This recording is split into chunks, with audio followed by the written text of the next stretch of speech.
उनकी हराम होनी चाहिए, क्योंकि अब उनको नौकरी से वर्दी उतारने का टाइम आ चुका है। हम ऐसे ही भर्ती को रद्द करा के ही मानेंगे। इस आदमी ने 25 लाख रुपए देकर के पेपर खरीदा, जब वो सब इंस्पेक्टर बन के थाने में जाएगा तो आप लोग इस चीज की उम्मीद कैसे कर सकते हो कि वो आपसे रिश्वत नहीं खाएगा? वो खाएगा, उसके 25 लाख रुपए पूरे भरेगा, उसकी भरपाई करेगा, उसके बाद वो आप जैसी जनता को छोड़ने की जब सोचेगा ना, उसके दिमाग में एक ही बात आएगी, जब वो 25 लाख रुपए की रिश्वत खा चुका होगा ना, तब उसके लिए सिर्फ और सिर्फ पैसा सर्वोपरि होगा। चलो मान लिया ऐसा ही में दोबारा सिलेक्शन नहीं होगा, डरना उनको चाहिए जो 20 लाख रुपए में पेपर खरीद करके बैठे हैं। अगर ये चीज भगत सिंह सोच लेते, 28 मई को क्रांति शुरू होने वाली थी 1857 की, लेकिन क्रांति छिड़ गई थी 10 मई को। अगर उस वक्त वो जो देशभक्त आजाद हुए, अगर वो सोच लेते कि गर्मी ज्यादा है, हम तो अगस्त में लड़ेंगे, अक्टूबर में लड़ेंगे, तो शायद आज तक देश आजाद नहीं होता। इसीलिए मैं आप सबसे रिक्वेस्ट करती हूँ कि ज्यादा से ज्यादा संख्या में बिना गर्मी की परवाह करे 25 तारीख को आप जयपुर पधारे। और हम सांसद जी का सहयोग नहीं कर रहे हैं, बल्कि सांसद जी हमारा सहयोग कर रहे हैं। कम से कम आप खुद के लिए तो लड़ो। और राजस्थान के युवाओं के लिए, बच्चों के लिए लड़ने के लिए 20 दिन से यहाँ से बैठे हैं। कंटिन्यू मैं वॉच कर रही हूँ कि 20 दिन से इतनी भयंकर गर्मी के अंदर ये अपने परिवार को छोड़ करके हम लोगों के साथ में बैठे हैं। तो मैं इनका शुक्रिया अदा करती हूँ। सर बहुत बहुत थैंक यू कि आप हमारे साथ हैं। और दूसरी सबसे इम्पॉर्टेंट थिंग मैं आपको ये बता देती हूँ कि मेरा यहाँ मंच पे आकर बोलने का ऐसा कोई पर्टिकुलर रीज़न नहीं है कि मुझे फेमस होना है या मुझे वायरल होना है। At least I am not interested in politics and also I am a law student. तो मैं अगर ये सब करना चाहूँ तो मैं वकालत भी कर सकती थी, बट मुझे ये सब चीज़ें नहीं अच्छी लगती। इसीलिए मैंने एक रास्ता चुना कि सरकारी नौकरी की तैयारी करेंगे। लेकिन जब तैयारी शुरू करी तो पता चला कि इसके अंदर तो फर्जीवाड़ा होता है, कभी एसआई में होता है, कभी किस में होता है, कभी फर्स्ट ग्रेड में होता है, कभी रीट की वैकेंसी को पूरी तरह से रद्द कर दिया जाता है। मैं कंटिन्यू 4-5 सालों से ये देख रही हूँ कि चाहे कांग्रेस सरकार हो चाहे बीजेपी सरकार हो, हर सरकार को जब आना होता है तब वो वादे करती है बड़े बड़े कि हम ये करेंगे, हम वो करेंगे। बच्चों के साथ में सालों से अन्याय होता आया है। मेरे पापा ने एक बात हमें सिखाई थी कि अन्याय करने से भी बड़ा पाप है अन्याय को सहना। और राजस्थान के जो युवा, जो जनता है, जो यूथ है, वो इस बात को भली भांति जानती है कि उनके साथ में, हमारे साथ में अन्याय होता आ रहा है और हम अन्याय को सहते जा रहे हैं। और ये बात बिल्कुल सही कही थी सांसद जी ने कि 5 साल कांग्रेस राज करती है, 5 साल बीजेपी राज करती है। हमारे पेरेंट्स ने खेतों में काम करके इतनी तपती धूप के अंदर वो खुद परेशान हो जाते, लेकिन वो ये सोचते हैं कि मेरे बच्चे पढ़े और पढ़ लिख करके अगर छोटी मोटी भी सरकारी नौकरी लग गई तो पूरी जिंदगी का उनके आराम हो जाएगा, या पूरी जिंदगी उनको इस जन्म में तो ज्यादा मेहनत करनी नहीं पड़ेगी। वो माँ बाप खुद कष्ट देख लेते हैं लेकिन अपने बच्चों पे कभी आंच नहीं आने देते। लेकिन ये राजस्थान सरकार को मेरी तरफ से एक बात कहना चाहती हूँ कि जिन बच्चों को उनके माँ बाप ने इतना कष्ट नहीं दिया जितना कष्ट इस राजस्थान सरकार ने दे दिया। मैं कई दिनों से ये नोटिस कर रही हूँ कि यहाँ पे बच्चे आते हैं, माइक में चिल्लाते, जोर जोर से बोलते, हमारे मनोज मीना जी सर का तो गला ही दर्द करने लग गया होगा। लोकतंत्र का मतलब कि जनता द्वारा जनता के लिए किया जाने वाला शासन, यानी कि जो मुख्यमंत्री जी है या जितने भी मंत्रिमंडल है उनको हमने चुन करके भेजा है। वो डायरेक्ट से किसी पोस्ट पे नहीं पहुंचे हैं, उनकी इतनी एबिलिटी नहीं थी, उनकी इतनी काबिलियत नहीं थी। हमने उनको इस काबिल समझा, तब जाके हमने उनको वोट दिया और तब जाके वो उस कुर्सी पे बैठे। न जाने उन्होंने कौन सी कंपनी का एसी लगाया। मैं माननीय मुख्यमंत्री जी से एक बात कहना चाहूंगी कि सर हमसे बात करने नहीं आ सकते, लेकिन कम से कम आपकी एसी का हमको कंपनी बता देना। इतनी गर्मी के अंदर सारे कंपनी के एसी फेल हो चुके हैं, लेकिन आप कौन सी एसी चला करके सो रहे हो कि आपकी नींद अभी तक नहीं खुली है। मैं राजस्थान की जनता से, यूथ से एक बात कहना चाहूंगी कि डरना उनको चाहिए जो 20 लाख रुपए में पेपर खरीद करके बैठे हैं। 2 साल का प्रोविजन पूरा हो चुका है, उनकी नींदें आराम होनी चाहिए। आप लोग क्यों डरते हो? और इस गर्मी से मत डरो। अगर आप इस गर्मी से डरोगे तो नौकरी कैसे करोगे? मैं ये चीज आप लोगों से कहना चाहती हूँ कि नींदें उनकी हराम होनी चाहिए, क्योंकि अब उनको नौकरी से वर्दी उतारने का टाइम आ चुका है।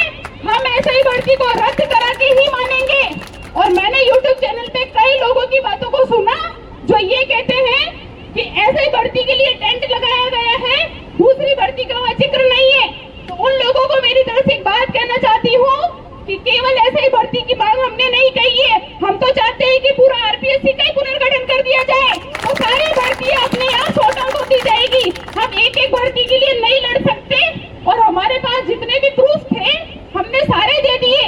मैं मुख्यमंत्री जी से एक रिक्वेस्ट करती हूँ कि अगर आपको और भी कोई प्रूफ चाहिए तो आप हमसे मंगवा लीजिए, हम भेज देंगे।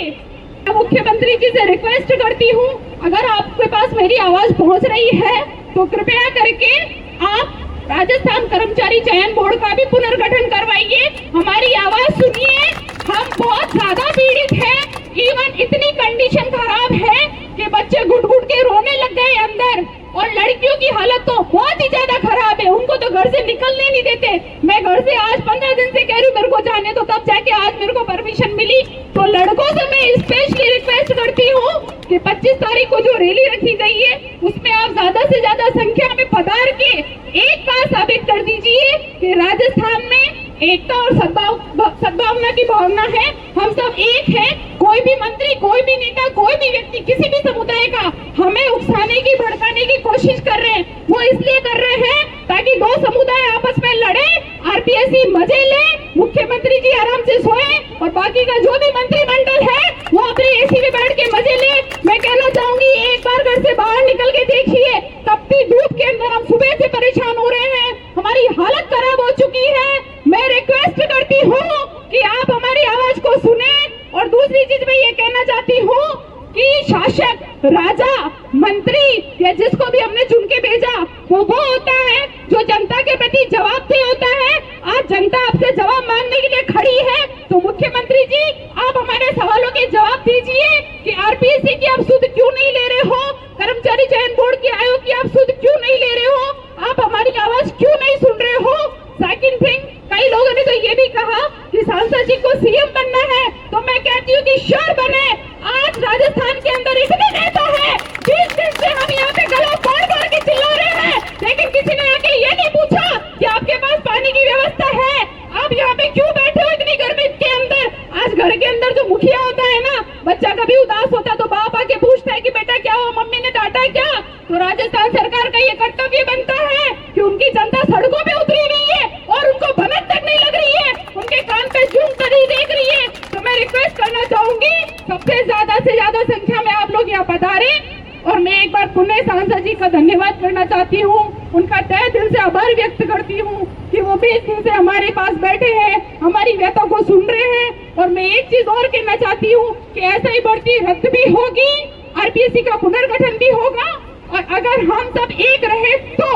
अगर ये चीज भगत सिंह सोच लेते, 28 मई को क्रांति शुरू होने वाली थी 1857 की, लेकिन क्रांति छिड़ गई थी 10 मई को। अगर उस वक्त वो जो देशभक्त आजाद हुए, अगर वो सोच लेते कि गर्मी ज्यादा है हम तो अगस्त में लड़ेंगे, अक्टूबर में लड़ेंगे, तो शायद आज तक देश आजाद नहीं होता। इसीलिए मैं आप सबसे रिक्वेस्ट करती हूँ कि ज्यादा से ज्यादा संख्या में बिना गर्मी की परवाह करे 25 तारीख को आप जयपुर पधारे। और हम सांसद जी का सहयोग नहीं कर रहे, बल्कि सांसद जी हमारा सहयोग कर रहे हैं। कम से कम आप खुद के लिए तो लड़ो। और दूसरी चीज मैं उन सब इंस्पेक्टरों के लिए कहना चाहूंगी जिन्होंने 25 लाख रुपए दे करके प्रोविजन पीरियड को पूरा कर रहे हैं।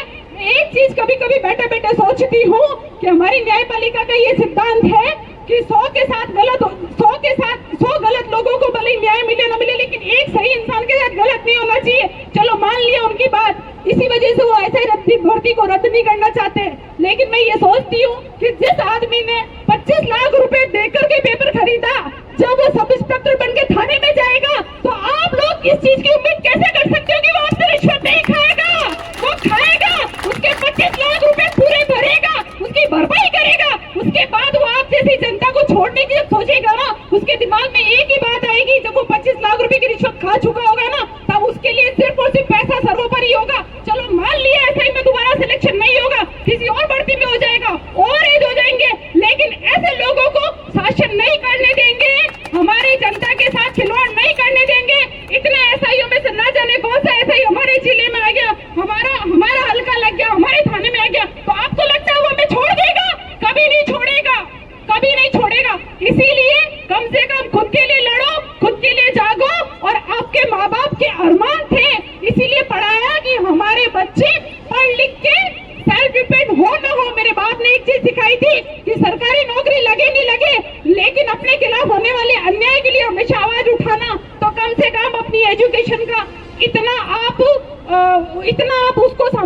हमने जो एजुकेशन की है उसका हम कुछ भी नहीं कर सकेंगे, लेकिन एक बार तो राजस्थान सरकार को हिला देंगे पूरी तरह से। हमारे अंदर इतनी ताकत है कि नौकरी मिले नहीं मिले, लेकिन हम अपने आत्मसम्मान को ठेस पहुंचा करके जिंदगी नहीं जिएंगे।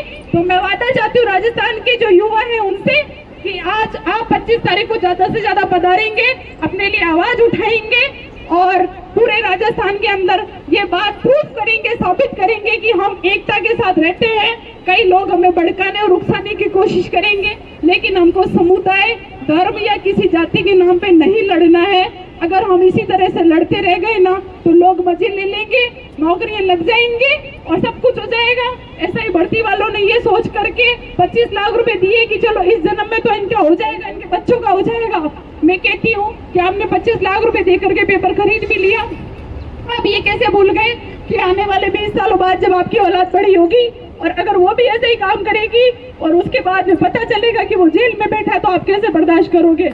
जब हम आज ही बर्दाश्त नहीं कर पा रहे तो आगे 20 साल बाद हमारा राज्य कहाँ होगा? और मैं कहती हूँ, भगवान से प्रार्थना करती हूँ कि हनुमान बेनीवाल जी को अच्छा स्वास्थ्य प्रदान करे, अच्छी उम्र प्रदान करे, लंबी उम्र प्रदान करे। और मैंने सुना है कि एक मात्र शेर है जो राजस्थान में दहाड़ता है, तो मैं कहती हूँ कि ये सीएम बन के अगर राजस्थान में दहाड़े तो मजा ही कुछ और हो जाएगा। Thank you so much.